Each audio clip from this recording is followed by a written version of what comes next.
I hate realtors, and I want to tell you why today on the Sub2 Deals Show.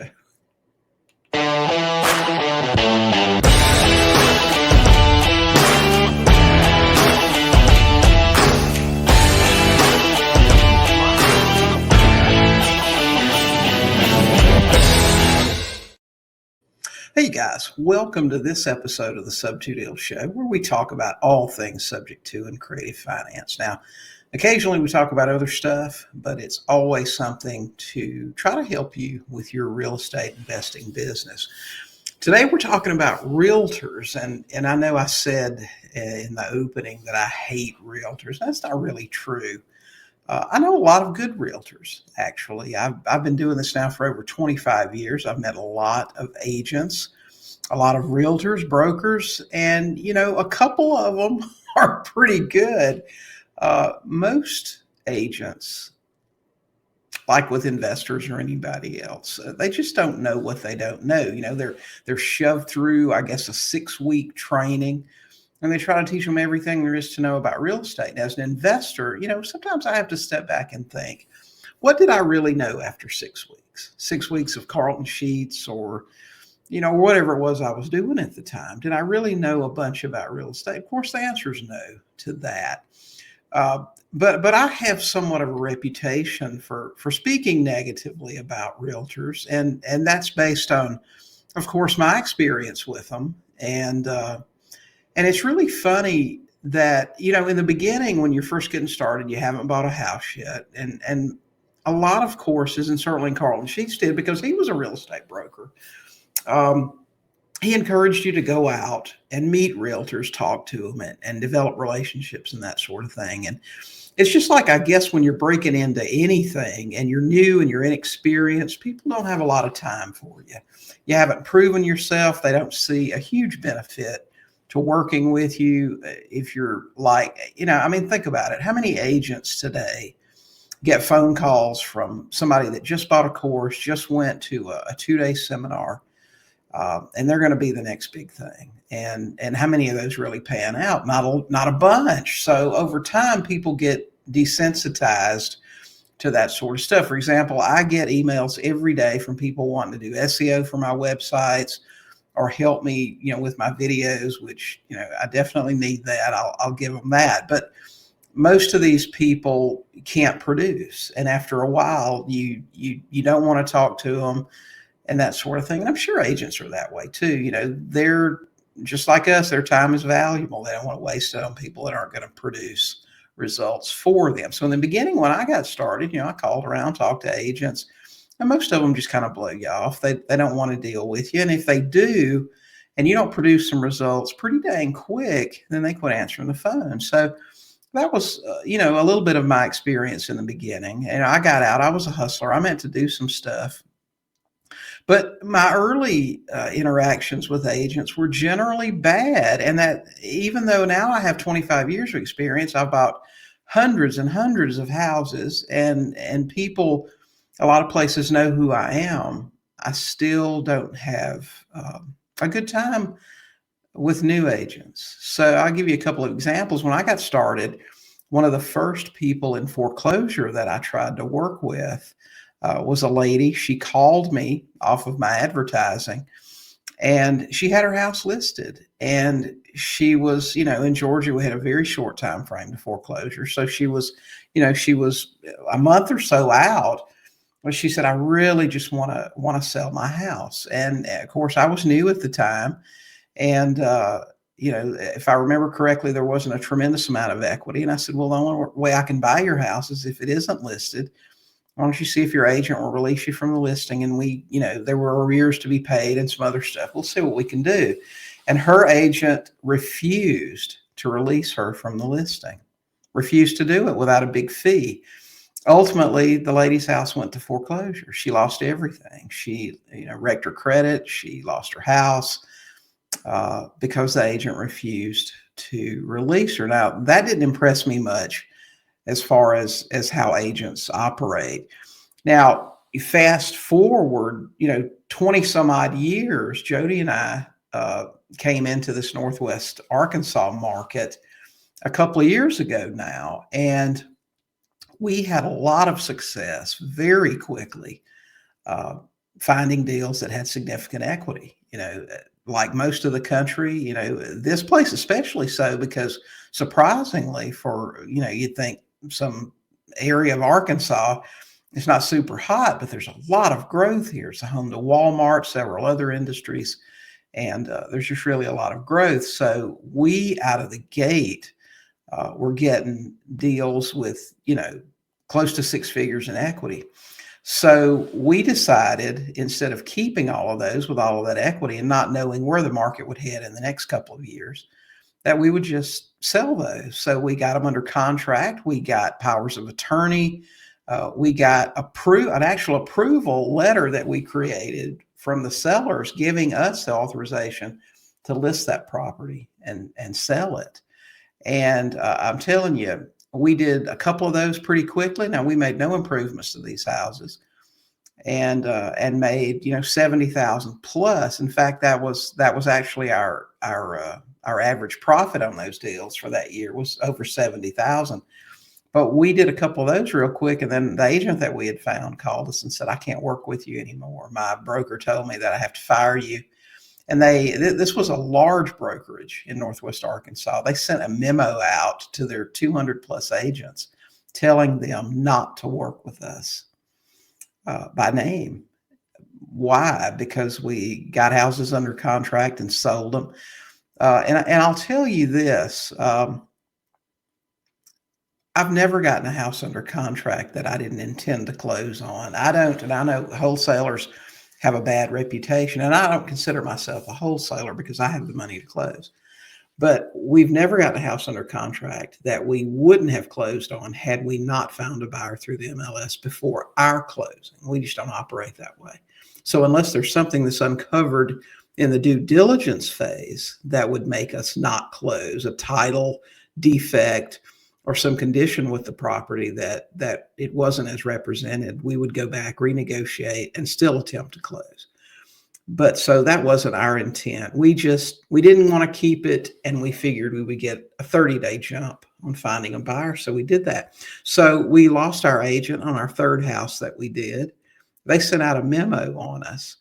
And then a subsequent house, after we found another agent, got into a bidding war. We got this house under contract really cheap, listed it. There was a bidding war. There were a dozen people trying to buy it. We finally took one guy's offer. And as soon as we got it under contract to sell, his agent called my agent and said, "Hey, how come the name's different on the contract than on title?" And he explained that we had it under contract. We were going to close on it. And that agent went nuts, said we were illegally wholesaling the property, and was just very difficult to deal with. Now, ultimately, the deal closed. We double closed.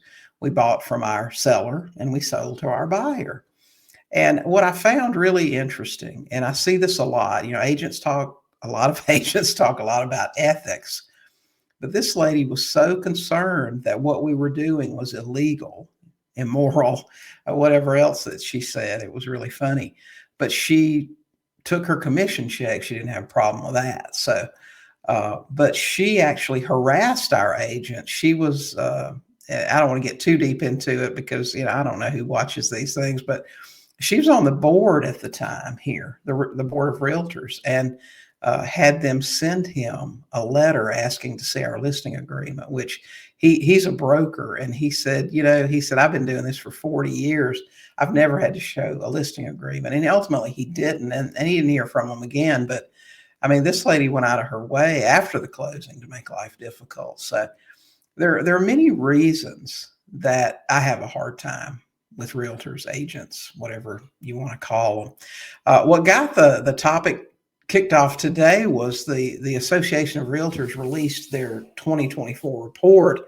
And it said that, and the numbers vary, there are a couple of different sources, that between 60 and 74% of licensed agents did not sell one single house in 2024. And so the question was, why? Why does such a large percentage of these guys, why do they not perform at all? And, you know, there are a lot of opinions on why that is. Some people say, well, it's a part-time job for most realtors. But my experience has been something completely different. I don't really know why. Now, I'll go back to this story for you. High days on market listings have been a good source of deals for me over the years. You hear me say over and over, uh, create your own list. Don't buy a list, create your own list. And high days on market is a really easy list to create. You can do it without any software. I mean, you can literally go on Zillow and sort your zip code, sort your city, and sort by days on market. And for years, especially when I lived out of the country, that was a very good source of deals for me. I would look for specific criteria. And if it met those, I'd pick up the phone and call them, and their number's right there for the FSBOs. Now, of course, you have to do a little bit more digging for the listed ones. When Jody and I moved to Northwest Arkansas, we wanted to create more of a local presence. We wanted to get to be known among the local people as real estate problem solvers, people that can take difficult deals and work those things out and help people. And we've done that with foreclosures. We do a really good job, I think, of getting out there, getting in front of people that are in foreclosure, either helping them save their house or buying their house. I think we do a good job with that. The high day on market thing, for years, I went directly to the homeowner. I would do my skip tracing, do my searching, mail postcards or letters, and completely bypass the agent. Am I willing to pay an agent's commission if it makes sense? You bet I am.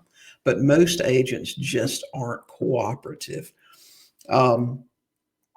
So creating a high days on market list is a really good thing to do. Now, when we got here and we wanted to develop some relationships with agents and try to do things the right way, if there's a right way to do that, we said, why don't we just try again to go through the agent? Why don't we reach out to the agent? So we pulled a list of what we considered high days on market, hard to sell properties.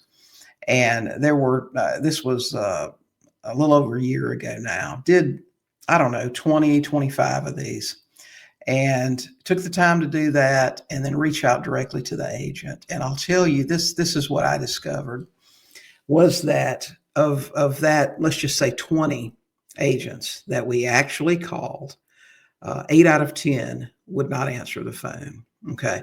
And so when I got a voicemail, and not all of them had a voicemail, they were either full or they didn't have one set up, which is a little weird. But everyone that answered the phone, everyone that I got a voicemail for, I left a message. And my message was, hi, my name's William. I'm looking at your property on Oak Street.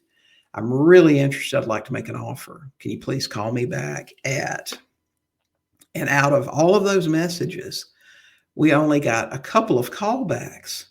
And the ones that called us back, yes, there was one or two that seemed to be knowledgeable about investing and seemed to be open to doing more. The vast majority, though, were totally obnoxious, condescending, and treated us like criminals.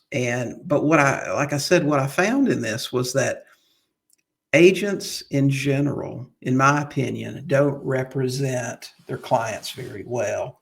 A lot of these people that have houses for sale have them for sale because they're in trouble or they have some kind of problem and they need to sell. And I've discovered that years and years ago when I would send out postcards and get a call almost immediately from somebody that said, hey, I really need to sell this house. Can you help me?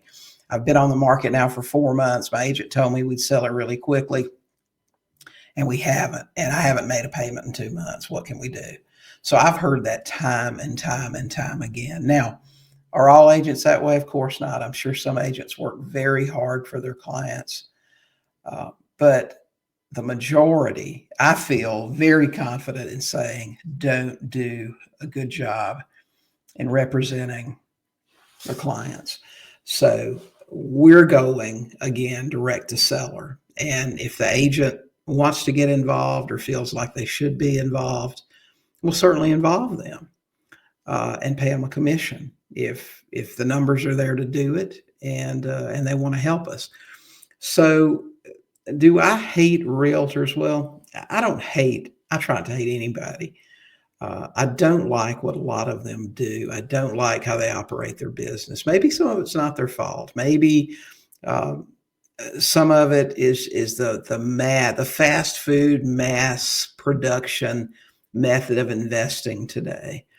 I would say it's because there are tools out there like blasters. You see, you get in some of these groups, these guys are like, yeah, man, I sent out 500 sight unseen offers today on properties. Is that the way that we do business? I don't think so. I think we generally like to get face to face with people, and each transaction is more of a personal transaction. That's what we do. That's what I've done for years. That's why I'm not too into the scaling high production assembly line sort of real estate investing. But when you try to do that, when you try to develop relationships with agents, most of the time they make it very hard for that to happen. Now, are you an investor that works with agents? Are you an agent that works with investors? Man, I would love to hear more about how you do that, what you do. If you're an agent, what can investors do to make it easier to work with you? If I'm an investor and I call you up out of the blue and you don't know me or know what I do, what are the things I can say? What are the things I can do to make myself more credible, to make you interested in working with me? If you're an investor that works with agents, what's the magic word? What are the keys to the kingdom? Because I'll tell you, I've been trying to crack that code for 25 years and I haven't um, found the key yet. And like I said, after doing it for 25 years, after having somewhat of a track record of being able to produce and being able to help people, I still a lot of the times am not able to do that. So yes, I've worked with agents over the years, work with a couple right now.